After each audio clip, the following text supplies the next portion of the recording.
To sta enooki Jack in Zlatka, družbo pa jima delata še 2 ribici in polžek. Velikokrat jim tako dam prste noter, pa da pol začnejo grizlati.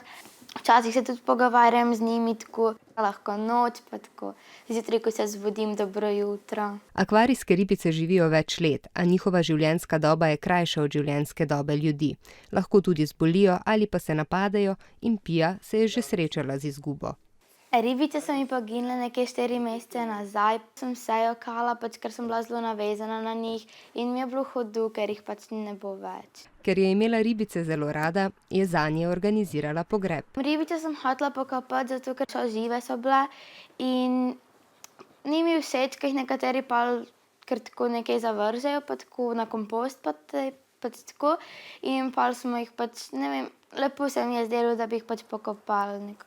Ko se spomnim spet na te ribice, sem še malo žalostna, ampak pol se pa spomnim, da imam zdaj nove, pa sem bolj vesela. Veliko veselja pa njej in bratu Taju prinaša tudi psiček Lumpi, za katerega prav tako lepo skrbita. Z njim se ukvarjam nekaj enako kot z ribicami, mogoče malo več, ker ga je treba večkrat peljati na sprehod. Za živali moramo lepo skrbeti, zato ker si to zaslužijo. Glih tako so živa bitja, kakor smo mi. In ker je lepo, da izkoristimo življenje ter ga polepšamo vsem, ki ga lepšajo nam.